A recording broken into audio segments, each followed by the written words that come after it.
주님께서 여러분과 함께 마테오가 전한 거룩한 복음입니다.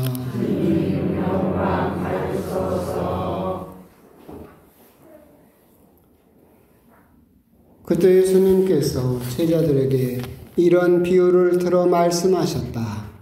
하늘나라는 저마다 등을 들고 신랑을 맞으러 나간 10 처녀에 비길 수 있을 것이다. 그 가운데 5은 어리석고 5은 슬기로웠다. 어리석은 처녀들은 등은 가지고 있었지만 기름은 가지고 있지 않았다. 그러나 슬기로운 처녀들은 등과 함께 기름도 그릇에 담아 가지고 있었다. 신랑이 늦어지자 처녀들은 모두 졸다가 잠이 들었다. 그런데 한밤중에 외치는 소리가 났다. 신랑이 온다. 신랑을 맞으러 나가라. 그러자 처녀들이 모두 일어나 저마다 등을 챙기는데 어리석은 처녀들이 슬기로운 처녀들에게 우리 등이 꺼져가니 너희의 기름을 나누어 다오 하고 청하였다. 그러나 슬기로운 처녀들은 안 된다. 우리도 너희도 모자랄 터이니 차라리 상인들에게 가서 사라 하고 대답하였다. 그들이 기름을 사러 간 사이에 신랑이 왔다. 준비하고 있던 처녀들은 신랑과 함께 혼인잔치에 들어가고 문은 닫혔다. 나중에 나머지 처녀들이 와서 주인님, 주인님, 문을 열어주십시오 하고 청하였지만 그는 내가 진실로 너희에게 말한다. 나는 너희를 알지 못한다 하고 대답하였다. 그러니 깨어 있어라. 너희가 그날과 그 시간을 모르기 때문이다. 주님의 말씀입니다. 그리스도님 찬양합니다. 참 예수님.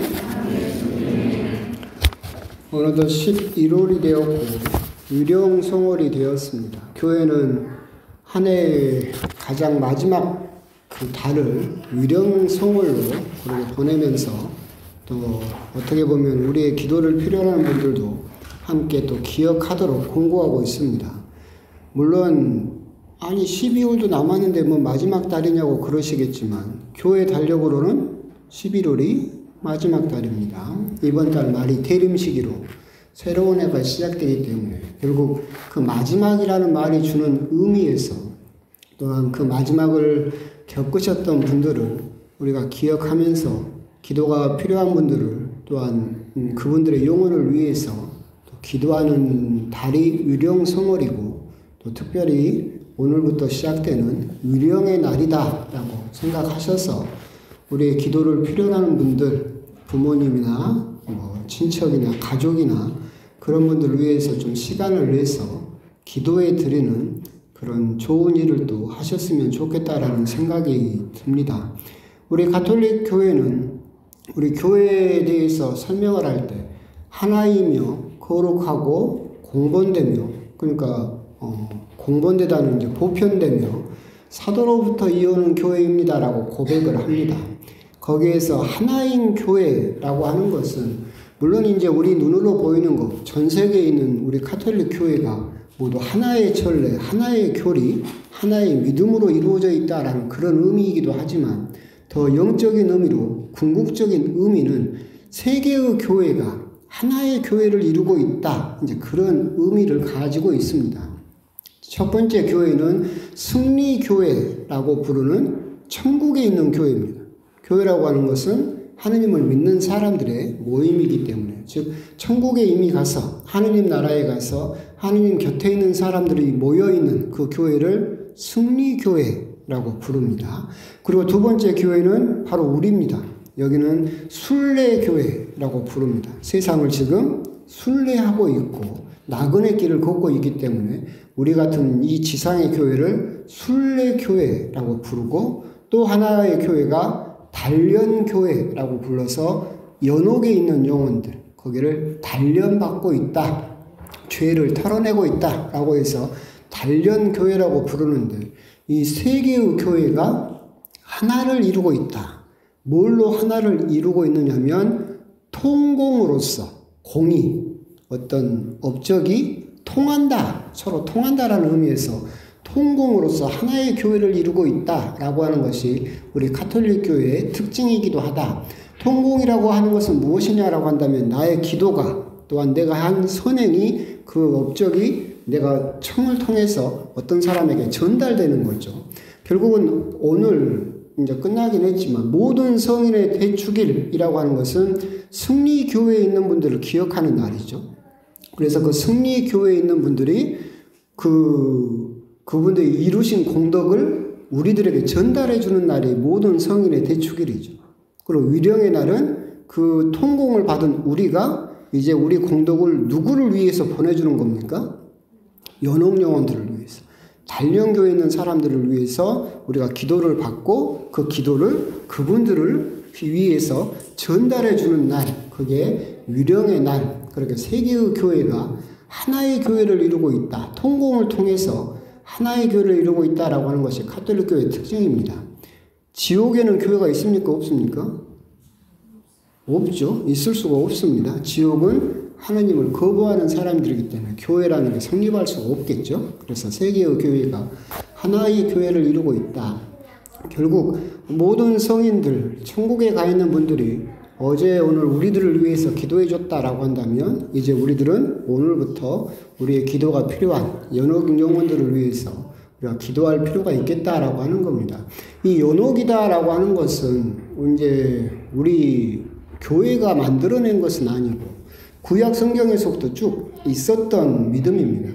여러분들이 구약 성경 말미에 이제 마카베오서를 보게 되면 거기에 그런 이야기가 나옵니다.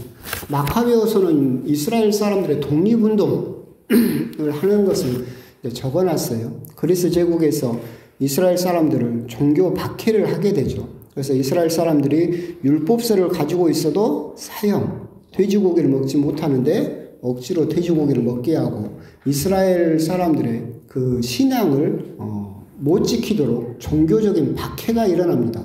여기에 대항해서 이제 전쟁을 일으키게 되고 독립운동을 하게 되는데 거기서 이제 12장을 보면 그런 이야기가 있어요.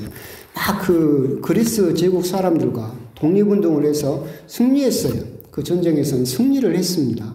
그래서 이제 아군 전사자들, 이스라엘 사람들을 이제 수습을 하는데 수습을 하면서 이렇게 오춤을 이렇게 뒤져보니까 그 사람들 목에 그 우상이 걸려 있는 거예요. 이방신 우상이 걸려 있는 거예요.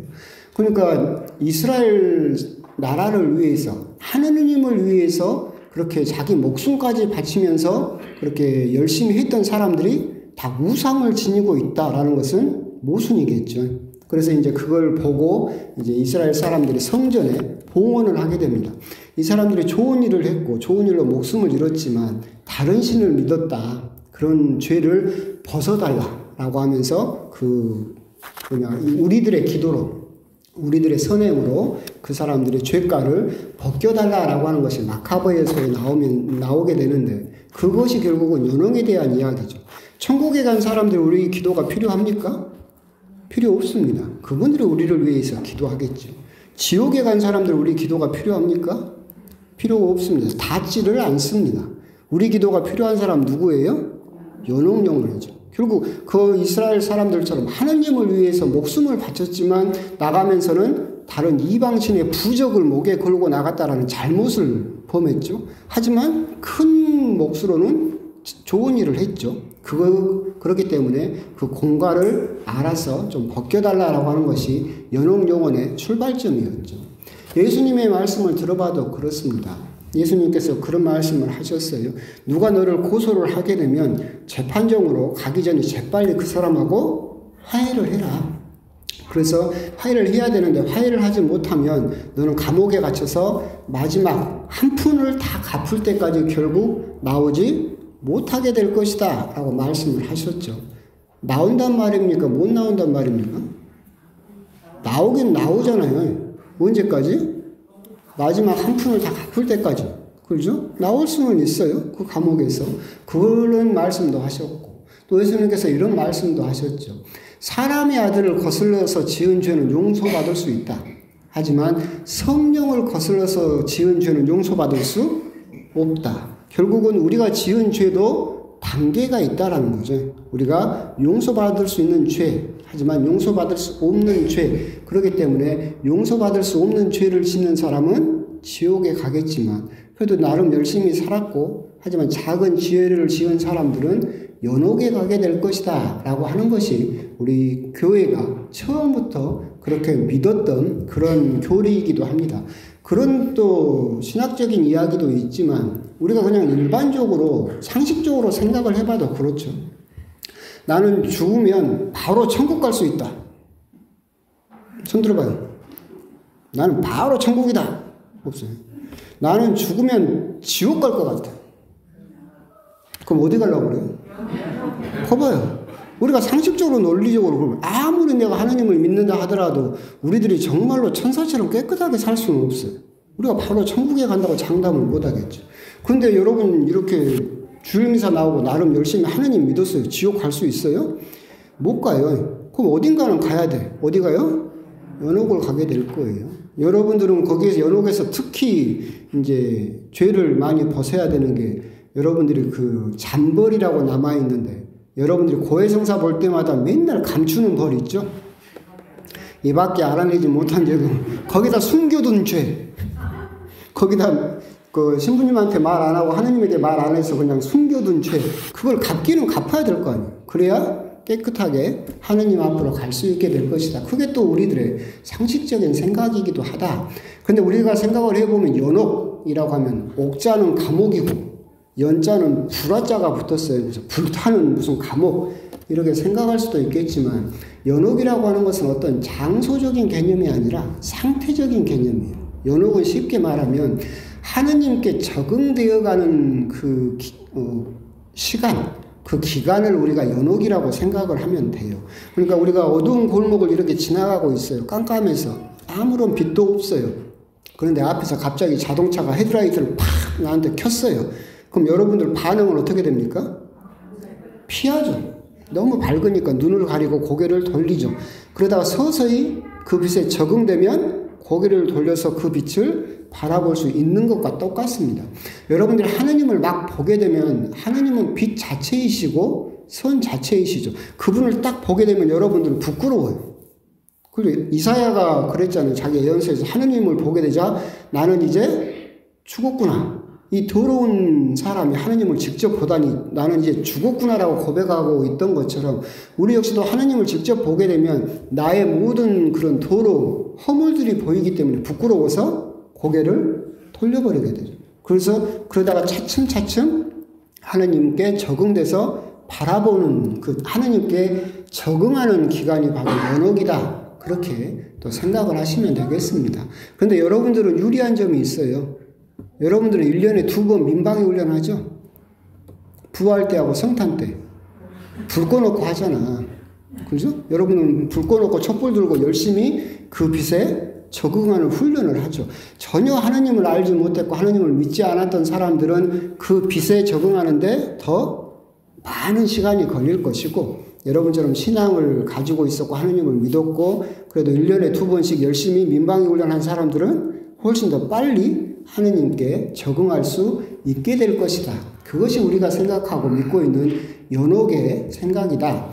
믿음이다라고 그렇게 생각하시면 되겠고 그렇게 연옥에 있는 우리의 또 사랑하는 사람들이 있다라고 한다면 그 사람들에게도 우리의 기도가 필요하기 때문에 아까 마카베에서 이야기했던 것처럼 열심히 살고 착하게 살려고 했지만 이 밖에 알아내지 못한 죄에 감춰둔 죄도 있을 것이고 자기 몰래 가슴에 담고 있던 우상인 것처럼 믿고 있던 것도 그런 죄도 있기 때문에 그분들을 위해서 기도가 필요하고 우리 역시 기도를 해드려야 되는 날이 바로 유령의 날이다. 그렇게 또 생각을 하시면 되겠습니다. 그런 의미에서 오늘 복음을 보게 되면 조금 더 다르게 해석할 수 있습니다. 오늘 복음에서는 10처녀가 나오고 5처녀는 슬기롭고 5처녀는 어리석었습니다. 두 부류 10명 모두 등잔은 가지고 있었어요. 하지만 5명은 기름을 준비하지 않았죠. 신랑이 왔을 때 기름이 없던 그 어리석은 처녀들은 결국은 쫓겨나게 됩니다. 이것을 이제 원론적으로 해석하면 그렇습니다. 이 등잔이 의미하는 것은 믿음입니다. 이 10명의 처녀 모두 믿음이 있었습니다. 하지만 5명의 처녀는 그 믿음 안에 행실이라는, 삶이라는 기름을 담고 있었고, 5명의 처녀는 믿기는 믿었지만 하느님을 믿는 아무런 행실도, 실천도, 그런 삶도 없었죠. 그렇기 때문에 결국은 그런 믿음을 모두 다 가지고 있었지만 그에 따른 행실을 가지지 못했던 5명은 쫓겨나서 결국은 울게 될 것이다 라고 하는 것이 오늘 복음의 이제 1차적인 해석입니다. 하지만 위령의 날은 조금 더 해석을 달리 할 수 있습니다. 이 위령의 날은 어떻게 다시 해석할 수 있느냐면 10명의 처녀가 있고 이 사람들은 모두 등잔이 있었습니다. 맞습니다. 이 등잔이 의미하는 것은 믿음입니다. 이 사람들은 모두 믿음이 있었습니다. 근데 잠이 들었어요. 졸다가. 성경에서 잠이 들었다라고 하는 것은 죽음입니다. 그죠? 회당장, 야이로의 회당장의 딸도 사람들은 다 죽었다고 했을 때 예수님께서는 잠이 들었을 뿐이다 라고 말씀을 하시고 죽은 사람을 다시 되살리죠. 성경에서 잠이 들었다라고 하는 것은 죽음을 의미합니다. 결국 이 10명의 처녀는 믿음을 가지고 있는 상태에서 죽었습니다. 신랑이 온다라고 해서 다시 부활했습니다. 그래서 신랑을 맞으러 나갔죠. 5명에게는 기름이 있었고 5명에게는 기름이 없었다. 기름이 그렇다면 의미하는 것이 무엇이냐라고 한다면 나를 위해서 기도해 줄 사람이 있느냐. 5명의 처녀는 살아야 생전에 믿음을 가지고 있었지만 그걸로는 부족해서 거기에다가 나를 죽고 나서도 나를 위해서 기도해 줄 사람을 준비했던 그런 신앙인이었고, 어리석은 처녀는 믿기는 믿었지만 나를 위해서 기도해 줄 사람을 단 한 명도 준비하지 않았던 사람이죠. 그냥 나 혼자 성당 잘 다니면 되지 뭐 한다고 그러면서 자기 혼자 그냥 신앙을 지켰던 사람이라고 생각할 수 있겠죠. 결국은 그 기름은 다 떨어져서 5명의 처녀는 결국은 쫓겨나게 되었다라고 하는 겁니다. 위령의 날, 우리가 오늘 이 복음을 다시 한번 들여다보면 우리가 한번 곰곰이 한번 돌아봐야 될 것은 있습니다. 우리가 오늘이나 내일이나 우리가 기도를 해드립니다. 그러면 그분들은 기름을 마련한 거죠. 그렇죠? 그렇다면 여러분 문제입니다. 여러분들이 돌아가시고 나면 여러분들을 위해서 기도해 줄 사람이 있습니까? 적어도 위령의 날, 오늘이나 내일 이렇게 미사라도 봉헌해 주고 우리 어머니, 아버지 누구 위해서 그렇게 기도해 줄 기름을 준비했습니까? 자신 있게 고개를 돌려버리십니다. 반성하라.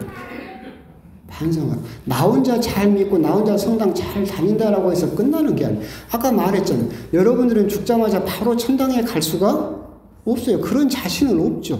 그렇죠. 내가 지은 죄가 많으니까. 그래서 나 혼자의 힘으로는 부족하다. 누군가 역시 나를 기도해서 기억해서 기도해 줘야만 여러분들이 연옥에 있는 그 기간이 짧아지게 될 것이다. 그렇다면 여러분 역시도 내가 죽고 나서 나를 기억해서 위령의 날이라도 그런 또 뭐 추석이나 설날이나 그렇게 내 영혼을 위해서 기도해 줄 기름을 과연 마련했는가? 그 부분에 대해서 우리들이 한번 곰곰이 돌아볼 필요가 있겠다. 여러분들 마련해야 될 첫 번째 기름은 누굽니까?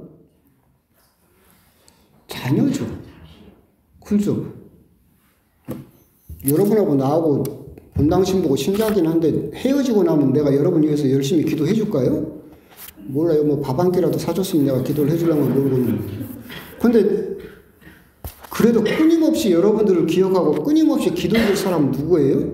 여러분 자녀예요. 그럼 여러분 자녀에게 과연 믿음을 줬느냐?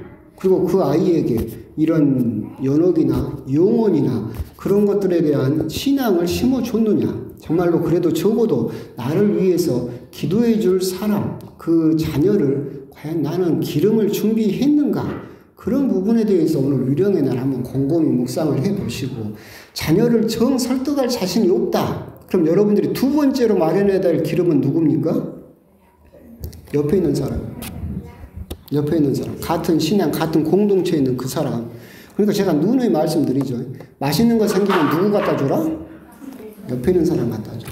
커피라도 한 잔 사주고 뭐 맛있는 거라도 사주고 그러면 그 사람이 먹은 게 있어서 적어도 몇 년간은 나를 위해서 기도를 해줄 것이다. 그런 부분도 정말 우리가 여기서 내 믿음을 지키면서 열심히 사는 것도 중요하지만 그냥 나 혼자 성당 다니고 나 혼자 믿음 지키고 그것만으로는 부족하다. 정말로 나를 기억해주고 나를 기억해줄 사람을 여러분들은 반드시 마련하고 준비해야 된다라고 하는 점, 그런 점에 대해서 한번 또 위령의 날 한번 곰곰이 또 묵상을 해보셨으면 좋겠습니다. 아멘.